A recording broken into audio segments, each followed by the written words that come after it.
नमस्कार साथियों, जय हिंद। आप सभी को कैरियर क्लासेस के यूट्यूब चैनल में स्वागत है। तो साथियों, आज के इस वीडियो में हम CTET, BTET and other TET के लिए जो मैथ का सीरीज स्टार्ट किए थे उसका जो है आज ये 7वां पार्ट है। फंडामेंटल मैथ का यानी बेसिक मैथ का ये 7वां पार्ट है। इसमें अभी हम सिर्फ और सिर्फ जो बिगेनर है यानी कि जो शुरुआत कर रहे हैं मैथ से, मैथ का जो शुरुआत मतलब जो शुरुआत से मैथ पढ़ रहे हैं उनके लिए जो है हम एकदम बेसिक से स्टार्ट किए हुए हैं। तो आप लोग जो है वीडियो को अच्छे से देखें और एकदम ध्यान से सुनें, ठीक है। और जो है जो भी नोट है उसको आप बनाते चलें। इससे क्या होगा कि आपका जो है कंसेप्ट क्लियर होते चलेगा, ठीक है। और जो है एग्ज़ाम में जो है एग्ज़ाम के पॉइंट ऑफ व्यू से बहुत ही इम्पोर्टेंट जो है पॉइंट हम बता रहे हैं और इम्पोर्टेंट टॉपिक बता रहे हैं जिससे एग्ज़ाम में आया हुआ है क्वेश्चन और आने का चांसेस 100% है, ठीक है। तो आज हम इससे पहले हम स्थानीय मान, जातीय मान और रोमन संख्या के बारे में पढ़े थे। आज हम सन्निकट मान के बारे में पढ़ेंगे, सन्निकट मान। तो चलिए आज का सेशन जो है आज हम सन्निकट मान पढ़ेंगे। उसके बाद जो है विभाज्यता का नियम पढ़ेंगे, समझ गए। और भी जहाँ तक होगा आगे हम पढ़ेंगे। तो चलिए आज का सेशन स्टार्ट करते हैं। अगर चैनल पर नए हैं तो चैनल को सब्सक्राइब कर लें और बेल आइकन को दबा दें। इस पर आपको सीटेट की बेहतरीन तैयारी जो है देखने को मिलेगा। तो चलिए आज का सेशन स्टार्ट करते हैं। तो सबसे पहले आप देख रहे हैं यहाँ पर सन्निकट मान यानी अप्रॉक्सीमेट वैल्यू, ठीक है। अप्रॉक्सीमेट वैल्यू यानी कि जब हम किसी संख्या का वास्तविक या यथार्थ मान न लिखकर उसके निकट आधार वाले संख्या के रूप में आसन्नतः मान लेकर लिखते हैं वह क्या कहलाता है? निकटतम मान, ठीक है। उस संख्या का सन्निकट मान कहलाता है। संख्या के सन्निकट मान ज्ञात करते समय हम दहाई, सैकड़ा, हजार, 10,000, लाख आदि स्थानों में निकट करते हैं। जैसे यहाँ पर एग्जाम्पल दिया गया 117 का निकटतम दहाई में। अभी हम इसको पढ़ लेते हैं, फिर उसके बाद अपना जो है ट्रिक बताएंगे, ठीक है। 117 का निकटतम दहाई में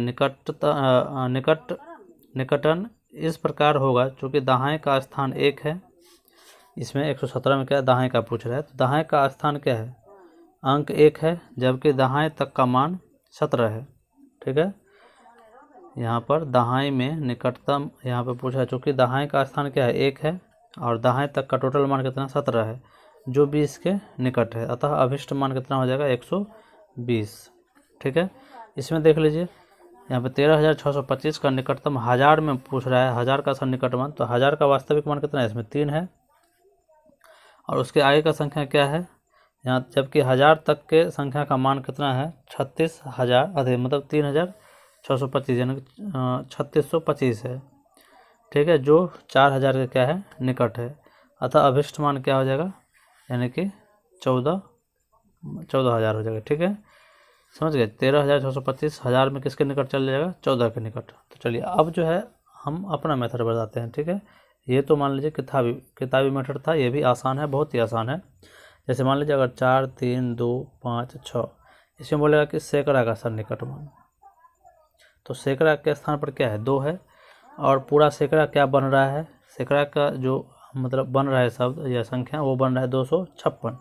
256 किसके नज़दीक में? 300 के नज़दीक में है।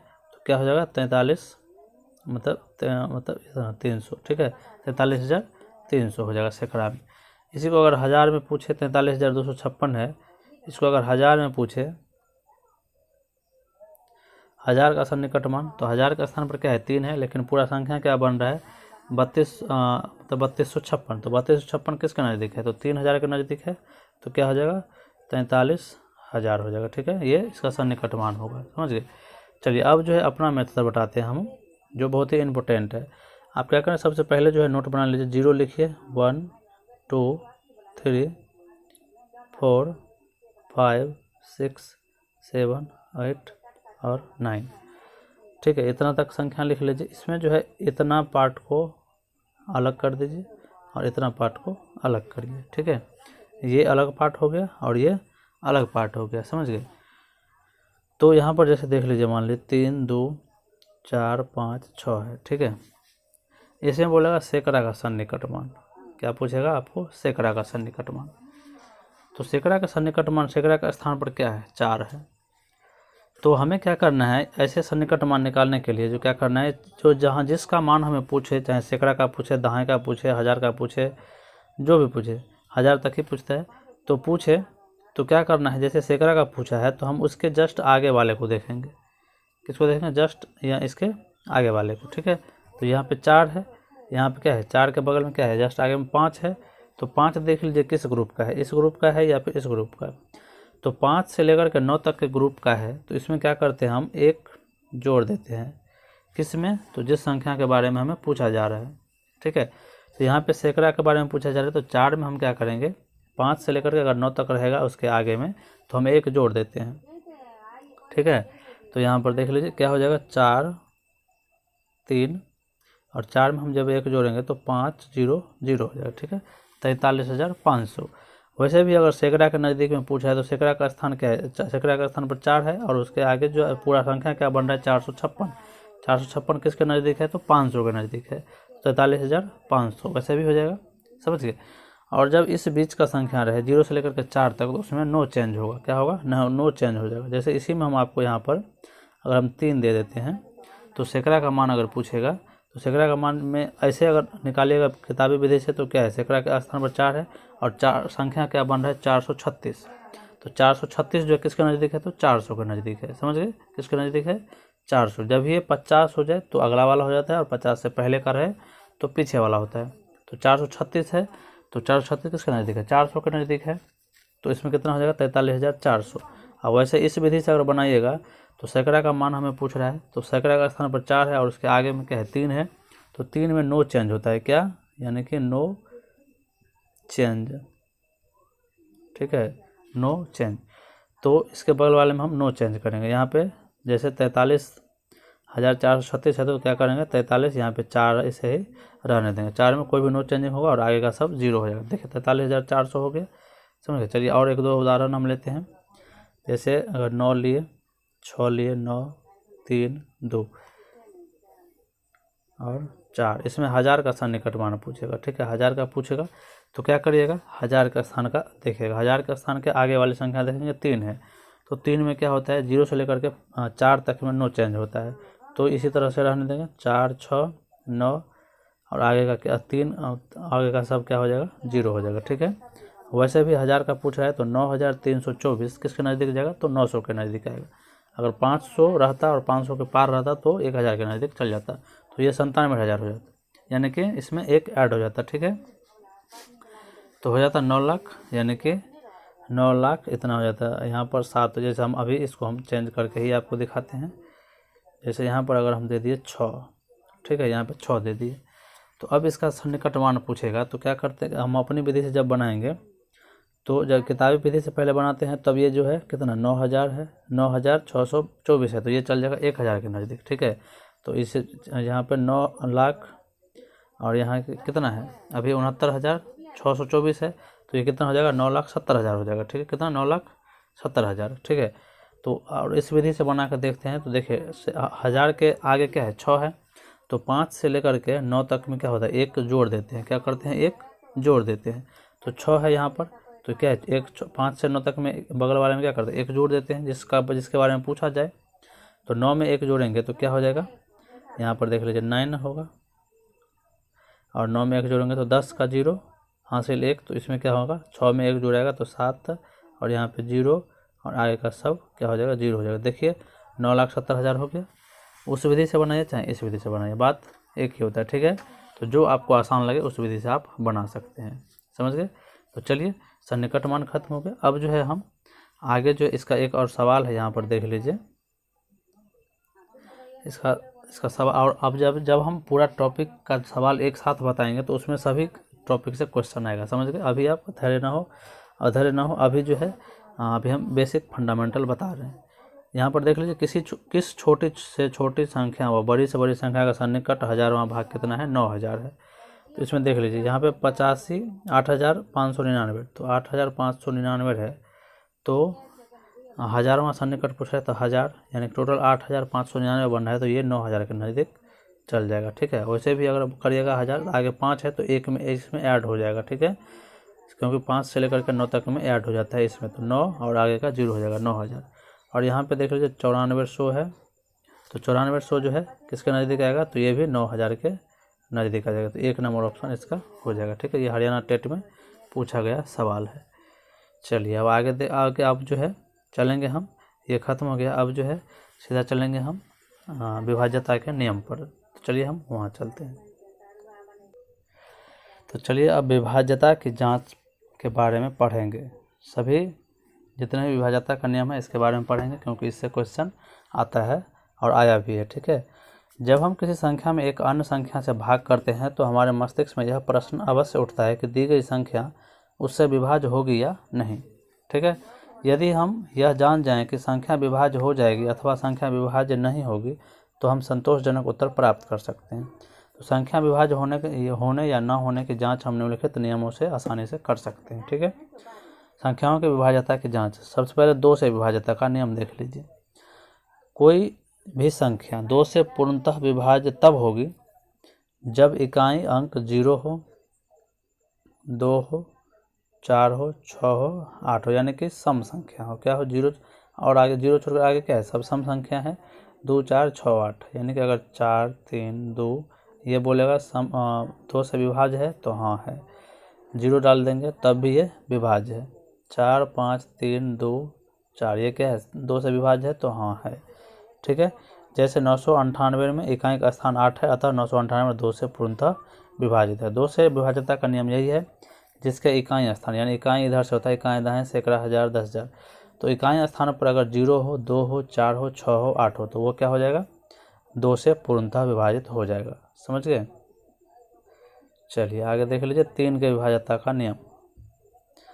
3 के विभाज्यता का नियम कहती है कि 3 से कोई भी संख्या 3 से पूर्णतः विभाजित तब होगा जब उस संख्या के अंकों का योग 3 से पूर्णतः विभाजित हो जाए। जैसे यहाँ पर 9, 5, 4 दिया हुआ है तो इसके अंकों का योग 9, 5 कितना हो जाएगा? यानी 9 + 5 + 4, 9, 5, 14 और 4, 18। 18 क्या है? 3 से विभाज्य है।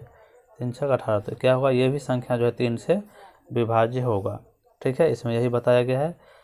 और हम उदाहरण आपको दिखा रहे हैं, जैसे यहाँ पे देख लीजिए, ये संख्या बोलेगा कि 3 से विभाज्य है या फिर नहीं। तो क्या करेंगे? सभी अंकों को हम जोड़ के देखेंगे कि 3 से वो कटता है क्या। 9, 4, 13, 13 और 5, 18, 18 और 3, 21। 21 क्या है? 3 से विभाज्य है। 3 7 21, तो ये भी संख्या क्या है? 3 से विभाज्य हो जाएगा। ठीक है, यही 3 के विभाज्यता का नियम है कि यदि किसी भी संख्या के अंकों का योग अगर 3 से वो कट जाता है तो इसका मतलब वो पूरा संख्या 3 से कट जाएगा। ठीक है, चलिए अब 4 के विभाज्यता का नियम देखते हैं। जब कोई संख्या के अंतिम 2 अंक 4 से विभक्त हो अथवा किसी संख्या के अंतिम 2 अंक 0 हो तो वह संख्या 4 से विभाज्य हो जाएगा। जैसे 4, 3, 2, 4, ये लास्ट का 2 अंक देख रहे हैं 4 से विभाजित हो जाएगा। 4 का 4, 14, 4, 4, 6, 24 कट जाता है, या नहीं तो 4, 5, 0, 0 ये भी संख्या क्या होगा? 4 से विभाजित हो जाएगा। या तो लास्ट के इकाई दाएं को अंक जो है, इकाई दाएं अंक पर जो संख्या रहेगा उसको 4 से कट जाना चाहिए, या नहीं तो लास्ट में 2 0 रहना चाहिए, तब वो क्या होता है? 4 से पूर्णतः विभाजित हो जाता है। समझ गए? यहाँ पे 49, 36 दिया हुआ है, यानी कि लास्ट के 2 अंक जो 36 है वो 4 से पूर्णतः विभाजित हो रहा है। इसका मतलब ये पूरा संख्या 4 से विभाजित हो जाएगा। अब 5 के विभाज्यता का नियम देख लीजिए। यदि कोई भी संख्या 5 से पूर्णतः विभाजित तब होगा जब उसके लास्ट में 5 रहेगा या फिर 0 रहेगा। ठीक है, 5 अथवा 0 रहे तो वो क्या हो जाएगा? इकाई स्थान पर अगर 5 रहे, 0 रहे तो क्या हो जाएगा? वो पूरा संख्या जो है 5 से विभक्त हो जाएगा, पूर्ण रूप से कट जाएगा। ठीक है, चलिए यहाँ पर उदाहरण दिया है 1, 2, 2, 2, 5 में अंतिम अंक 5 है तो अतः 5 से ये विभाजित हो जाएगा। ठीक है, अब 6 के विभाज्यता का नियम देख लीजिए। 6 से 6 का गुणनखंड आप करिएगा तो 2 होगा, 2 × 3 होगा। तो वैसी संख्या जो 2 से कट जाए और 3 से कट जाए तो वो संख्या 6 से भी क्या हो जाएगा? विभक्त हो जाएगा। ठीक है, जो संख्या 2 और 3 से कट जाए वो संख्या 6 से भी क्या हो जाएगा? कट जाएगा। समझ गए? यहाँ पर देख लीजिए 7, 4, 4, 744 जो है 2 से भी कट जाएगा क्योंकि लास्ट में 4 है, और 3 से भी कटेगा। 4, 4, 8, 7 कितना? 15, 15 जो है 3 से कट जाता है, इसका मतलब ये पूरा संख्या जो है 6 से कट जाएगा। ठीक है, तो यही है 6 के विभाज्यता का नियम। चलिए अब 7 का देखते हैं। 7 के विभाज्यता का नियम क्या कहती है? जब किसी संख्या में एक ही अंक 6 बार रिपीट हो या फिर 12 बार 6 के गुणज में रिपीट हो, यानी 6 के गुणज में रिपीट हो 6 बार, 12 बार, 18 बार, 24 बार, तो ये वो संख्या क्या हो जाएगा? 7 से पूर्णतः विभाजित हो जाएगा। ठीक है, पुनरावृत्ति हो, यानी कि 6 बार जो है पुनरावृत्ति हो तो वो संख्या 7 से पूर्णतः विभाजित हो जाएगा। नोट यहाँ पे दिया गया इस प्रकार की संख्या 3 से भी कट जाएगा, 11 से भी कट जाएगा और 13 से भी पूर्णतः विभाजित हो जाती है। ठीक है, ये संख्या जो है 3 से भी कट जाएगा, 11 से भी कट जाएगा और 13 से भी पूर्णतः विभाजित हो जाता है। ठीक है, ऐसी संख्या जो लगातार 6 के गुणज में अगर पुनरावृत्ति हो रहा है या फिर रिपीट हो रहा है। ठीक है, 7 से भी कट जाएगा, 3 से भी कट जाएगा, 11 से भी कट जाएगा और 13 से भी कट जाएगा, यानी कि विषम संख्या से। ठीक है, 7, 3, 11, 13। ठीक है, चलिए अब 8 के विभाज्यता का नियम देखते हैं।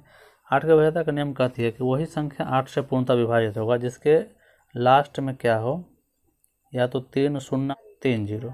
यहाँ पर हम बता दे रहे हैं 4 3 2 4 0 0। 4 से कटने के लिए 2 0 और 8 से कटने के लिए क्या होना चाहिए, 3 0 होना चाहिए, या तो लास्ट के जो है 3 अंक जो है 8 से कटना चाहिए। 4, हाँ ठीक है, यहाँ पे 14 8 7 2, यानी कि लास्ट के 3 अंक क्या हो रहा है, 8 से कट रहा है। इसका मतलब जो है ये संख्या भी क्या होगा, 8 से कट जाएगा। अंतिम यहाँ पे देख रहे हैं, अंतिम 3 अंक 0 हो अथवा अंतिम 3 अंक 8 से विभाज्य हो तो वो संख्या पूर्णतः 8 से विभाजित हो जाएगा। समझ गए।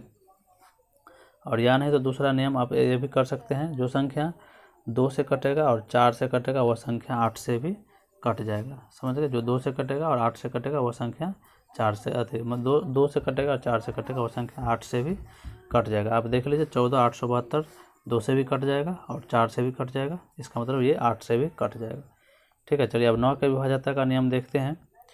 9 के विभाज्यता का नियम, यदि कोई संख्या 9 से पूर्णतः विभाजित तब होगा जब उस संख्या के अंकों का योग 9 से विभाजित हो। 9 का भी जो सेम नियम जो 3 का है वही नियम 9 का है। ठीक है, आइए जो 3 से कट जाएगा वो 9 से भी कट जाएगा। समझ गए। तो जो संख्या 9 से पूर्णतः विभक्त है अतः वो संख्या 9 से अवश्य विभक्त हो, यानी कि अंकों का योग अगर 9 से कट रहा है तो वो संख्या पूरा 9 से विभाजित हो जाएगा। ठीक है, अब 10 का नियम देख लीजिए। 10 के विभाज्यता का नियम, 10 के विभाज्यता का नियम है, यदि कोई संख्या 10 से पूर्णतः विभक्त तब होगी जब उस संख्या का अंतिम अंक क्या होगा, 0 होगा। क्या होगा, 0 होगा, तो उसका मतलब वो संख्या 10 से कट जाएगा। सबसे आसान है। ठीक है, चलिए अब 11 का देख लीजिए। 11 का नियम है कि 11 से वही संख्या कटेगा जिसका क्या हो, यहाँ पर देख लीजिए